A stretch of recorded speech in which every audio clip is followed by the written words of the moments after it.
Саламатсыңар кымбаттуу балдар. Бүгүнкү кыргыз тил сабагыбыздын темасы багыныңкы байланыштагы татаал сүйлөм жана анын түрлөрү. Темабызды баштаардан мурда татаал сүйлөм эмне экендигин эсибизге салып алалык. Сүйлөм өзү грамматикалык түзүлүшү боюнча жөнөкөй жана татаал сүйлөмдөргө бөлүнөрүн биз билебиз. Ал эми татаал сүйлөмдү эмнен айтабыз? Татаал сүйлөм тутумундагы жөнөкөй сүйлөмдөр бири-бири менен маанилик жана грамматикалык жактан байланышып, бүткөн бир ойду түшүндүргөн сүйлөмдөрдүн тизмеги татаал сүйлөмдөр деп аталат. Демек, биз билгендей, татаал сүйлөмдөр жөнөкөй сүйлөмдүн тутумунан турат экен. Бирок балдар, бардык эле жөнөкөй сүйлөмдөр биригип келип татаал сүйлөмдү түзө беришпейт. Алар маанилик жактан сөзсүз байланыш керек. Мисалы, кече 9-май майрамы болду. Асан эртең тоого барат. Мына эки жөнөкөй сүйлөмдө айттым. Ушул жөнөкөй сүйлөмдөрдү бириктирип эле татаал сүйлөм кылып коюуга мүмкүн эмес. Ошон үчүн татаал сүйлөмдүн тутумундагы жөнөкөй сүйлөмдөр сөзсүз маанилик жана грамматикалык жактан бири-бири менен байланышта келип гана бүткөн бир ойду билдириш керек. Ал эми татаал сүйлөмүбүз жөнөкөй сүйлөмдүн тутумунан тургандыктан, ошол жөнөкөй сүйлөмдөрдүн бири-бири менен байланышуу жолдоруна байланыштуу татаал сүйлөмдөрдү дагы өз ара үчкө бөлөбүз. Тең байланыштагы татаал сүйлөм, багыныңкы байланыштагы татаал сүйлөм жана аралаш татаал сүйлөм.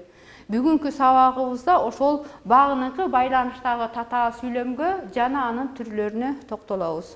Багыныңкы байланыштагы татаал сүйлөм деп эмнени айтабыз? Багыныңкы байланыштагы татаал сүйлөм деп тутумундагы жөнөкөй сүйлөмдөрдүн бири экинчисине маанилик жана грамматикалык жактан багыныңкы абалда келип турса, багыныңкы байланыштагы татаал сүйлөмдөр дейбиз. Демек, багыныңкы байланыштагы татаал сүйлөмдөр дагы жөнөкөй сүйлөмдөрдүн тутумунан турат.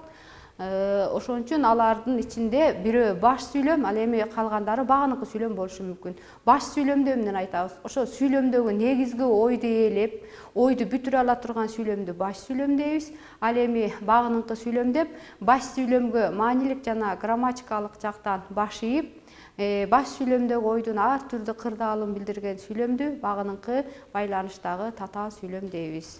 Мына ошол тутумундагы жөнөкөй сүйлөмдөрдүн, багыныңкы сүйлөмдөрдүн баш сүйлөмдөгү ойдун ар түрдүү кырдаалын билдирип аткандыгына байланыштуу багыныңкы сүйлөмдөрдүн бир нече түрү келип чыгат. Мисалы, алар баш сүйлөмдөгү ойдун мезгилин билдирет, ордун билдирет, себебин, шартын, себеп натыйжасын, мына ушундай ар түрдүү кырдаалын билдирет. Ошого жараша алар өз ара 9га бөлүнөт. Биринчиси мезгил багыныңкы татаал сүйлөм. Мезгил багыныңкы татаал сүйлөм. Мисалы, атам устаканадан кайтканча Садык байкеме кат жаздым. Качан кат жаздым? Атам устаканадан кайтканча. Айтике баласына карай жүгүргөндө Ашымакун алдынан чыкты. Качан алдынан чыкты? Айтике баласына карай жүгүргөндө. Мына бул жерде баш сүйлөмүбүз Ашымакун алдынан чыкты. Ал эми багыныңкы сүйлөмүбүз Айтике баласына карай жүгүргөндө. Бул жерде баш сүйлөмдөгү ойдун мезгилин билдирип, качан деген суроого жооп берип атат. Нурлан жайлоого баратса, жолдоштору алдынан чыкты. Качан алдынан чыкты? Нурлан жайлоого баратса. Демек, бул сүйлөмдө жолдоштору алдынан чыгат деген сүйлөм баш сүйлөм болот. Ал эми Нурлан жайлоого баратса, бул багыныңкы мезгил багыныңкы сүйлөм. Баш сүйлөмдөгү ойдун мезгилин билдирип атат. Андан кийинки сүйлөмүбүз орун багыныңкы сүйлөм. Орун багыныңкы сүйлөмдү эмнен айтабыз? Орун багыныңкы сүйлөмдө баш сүйлөмдөгү ойдун ордун билдирген багыныңкы сүйлөмдү орун багыныңкы сүйлөм дейбиз. Мисалы, билим кайда болсо, өнөр ошол жерде. Бул сүйлөмдөгү баш сүйлөмүбүз өнөр ошол жерде болот. Ал эми багыныңкы сүйлөмүбүз билим кайда болсо, кайсы жерде? Билим кайда болсо, мына баш сүйлөмдөгү ойдун ордун билдирип атат. Андан кийинки сүйлөмүбүз шарттуу багыныңкы сүйлөм. Шарттуу багыныңкы сүйлөм дагы баш сүйлөмдөгү ойдун ар кандай шартын билдирген үчүн шарттуу багыныңкы сүйлөм деп аталат. Мисалы, жай жакшы болсо, эл эгиндүү болот. Кандай шарт болуш керек экен? Эл эгиндүү болуш үчүн демек жай жакшы болсо дейт. Кантсе деген суроого жооп берди. Жай жакшы болсо шарттуу багыныңкы сүйлөм, эл эгиндүү болот деген баш сүйлөм. Кийинки сүйлөмүбүз сыпат багыныңкы сүйлөм.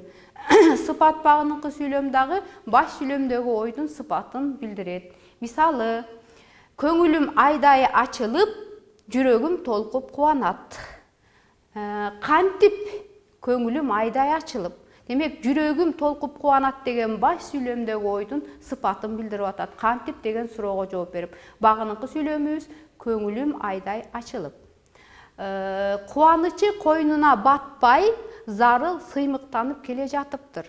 Зарыл кантип келе жатыптыр? Кубанычы койнуна батпай. Бул сүйлөмдө кубанычы койнуна батпай, кантип деген суроого жооп берип, баш сүйлөмдөгү ойдун сыпатын билдирди. Зарыл сыймыктанып келе жатат, бул баш сүйлөм. Андан кийинки сүйлөмүбүз себеп багыныңкы сүйлөм. Себеп багыныңкы сүйлөм өз аты айтып тургандай эле баш сүйлөмдөгү ойдун ар кандай себебин билдирет. Мисалы, кар калың жаагандыктан мал короодон чыккан жок. Мал эмне үчүн короодон чыккан жок? Кар калың жаагандыктан. Демек, баш сүйлөмдөгү ойдун себебин билдирип атат. Кар калың жаагандыктан деген багыныңкы, себеп багыныңкы сүйлөм. Балдар эртели кеч футбол ойногон үчүн мектептин алдына кичинекей аянтча жасадык. Эмне үчүн мектептин алдына кичине аянтча жасадык? Балдар эртели кеч футбол ойногон үчүн. Эмне үчүн деген суроого жооп берип, баш сүйлөмдөгү ойдун себебин билдирип атат. Ал эми кийинки сүйлөм максат багыныңкы сүйлөм. Максат багыныңкы сүйлөмдө эмнени айтабыз? Максат багыныңкы сүйлөм баш сүйлөмдөгү ойдун ар кандай максатын билдирет экен. Мисалы, такшалган мыкты геолог болуп чыгыш үчүн Керимбек жердин сырын жакшы өздөштүргөн. Эмне үчүн жердин сырын жакшы өздөштүргөн? Такшалган мыкты геолог болуп чыгыш үчүн. Демек, бул багыныңкы, максат багыныңкы сүйлөм. Ал эми баш сүйлөмүбүз болсо Керимбек жердин сырын жакшы өздөштүргөн. Ошентип бул сүйлөмдө багыныңкы сүйлөм баш сүйлөмдөгү ойдун максатын билдирип турат. Андан кийинкибиз салыштырма багыныңкы сүйлөм. Салыштырма багыныңкы сүйлөмгө баш сүйлөм менен багыныңкы сүйлөмдү кандай, кандыктан, бетер, кан, сыңары деген мүчөлөр байланыштырат. Мисалы, тоого чыккан адам алысты көргөндөй, окуган адам дүйнөнү кең тааныйт. Бул жерде багыныңкы, салыштырма багыныңкы сүйлөмүбүз тоого чыккан адам алысты көргөндөй деп салыштыруу жүрүп атат. Баш сүйлөмдөгү ойго карата. Окуган адам дүйнөнү кең тааныйт экен, ошол эле учурда эле тоого чыккан адам дагы алысты кандай көрөт. Ошо экөө салыштырып атат. Ой салыштырма болуп аткандыктан багыныңкы, салыштырма багыныңкы татаал сүйлөмдү түзүштү. Кийинки сүйлөмүбүз карама каршы багыныңкы сүйлөм. Ирмелбей көзү турса да, үмүткө тойбойт адамзат. Адамзат үмүткө тойбойт дегенибиз баш сүйлөм болду. Ал эми ирмелбей көзү турса да, бул багыныңкы сүйлөм. Бул жерде дагы карама каршы ойду айтып атат. Адам ирмелбей көзү туруп атса дагы үмүткө көзү тойбой атат. Анда эми кийинки сүйлөмүбүз болсо сан өлчөм багыныңкы сүйлөм. Сан өлчөм багыныңкы сүйлөм деп, ошо татаал сүйлөм тутумдагы баш сүйлөмдүн сан өлчөмүн билдирген сүйлөмдү сан өлчөм багыныңкы сүйлөм дейбиз. Мисалы, күчүм канча жетсе, ошончо окутам. Күчүм канча жетсе багыныңкы, сан өлчөм багыныңкы сүйлөм эмне болсо деген суроого жооп берди. Ошончо окутам, бул баш сүйлөм. Демек, баш сүйлөмдөгү ойдун сан өлчөмүн билдирип атат. Мээнетиң канча болсо, тапканың ошончо болот деген сүйлөмдү алып көрсөк деле, бул жерде дагы мээнетиң канча болсо деп сан өлчөмдү билдирип атат, ойдун сан өлчөмүн. Ал эми тапканың ошончо болот деген бул баш сүйлөмдөгү ойдун толук бүтүшүн билдирип атат. Ошентип балдар, багыныңкы байланыштагы татаал сүйлөм 9 түргө бөлүнөт экен. Дагы баш сүйлөмдөгү ойдун ар түрдүү кырдаалын билдирет экен.